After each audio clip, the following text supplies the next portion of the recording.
私が6歳の時に父がいなくなりました。でそれはたくさんお金を人から借りて返せなくなって逃げていったんです。で母は6人の子供を育てて1人働いていました。もう神様を信じない、そういうことは一切嫌いな人でした。ある時ひどい台風が来て、もう家が倒れそうになりました。もういよいよひどくなった時に母の口から思わず「みんな風を抑えるんやで」って言ったと思ったら、ブーって風が吹いてきた時に母が「何万打仏何万打仏」って言ったんです。その母の声を聞いた時に初めて怖い、そして母も怖いものがあるっていうことが分かってすごく怖かったんです。中学校を卒業して仕事を松下電器で働くようになって、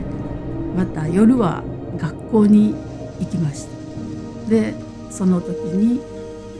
だんだん3年ぐらい経った時に私は病気になっていることが分かって結核でした。で病院に入ったんです。で病院に入ってベッドに寝た時に夜神様にまたお祈りをしたんです。その時に本当の神様がもしいるとしたら、人間がどこでお祈りをしてもきっと聞いてくれる、聞いてくれるのが本当の神様だと思って、そこで毎日のようにお祈りをしました。でそれがしばらくして聖書をいりませんかと言ってこられたので、聖書を申し込んで新約聖書をもらいました。でそれを読むようちょっと開いて、喜んで開いて読むようになったんですけど、もっと読んでると奇跡が、イエス様の奇跡がいっぱい出てきて、何かものすごくバカバカしい話だと、漫画のような湖の上を歩いたりとか、目の見えない人を治したりとか、よくこんな馬鹿げたことを信じてるんだなと思って、キリスト教クリスチャンってもう大したことないなと思ったんです。本当はそれでやめようと思ったんですけど、その時もう一回読んでみようかなと思って2回目の終わりに近づいたら、また3回目もっとよくわかるかもしれない。でマタイによる福音書11章の28節というところに、すべて重荷を負って苦労している者は私のもとに来なさい、あなた方を休ませてあげようっていう言葉があったんです。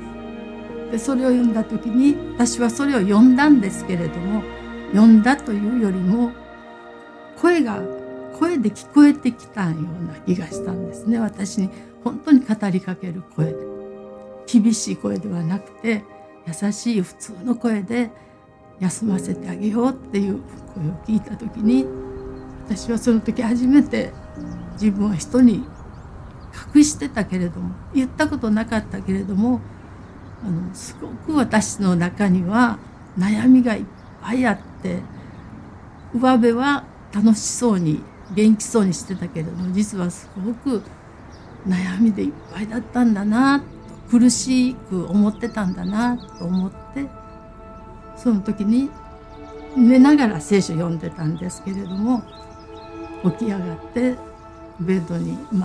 座って、神様助けてくださいとお祈りをしました。その一言だけお祈りをしたら、もう涙が溢れてきてしまって、その時すごく泣きました。でもしばらくして泣き終わった時に、本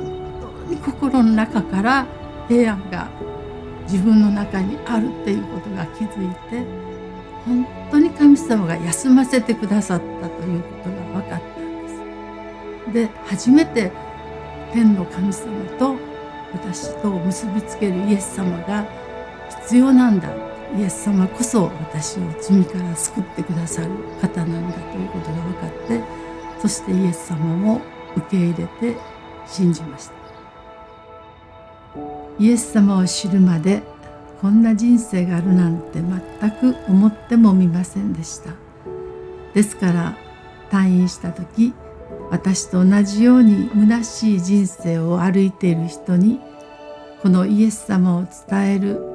橋の役になりたいと思うようになりました。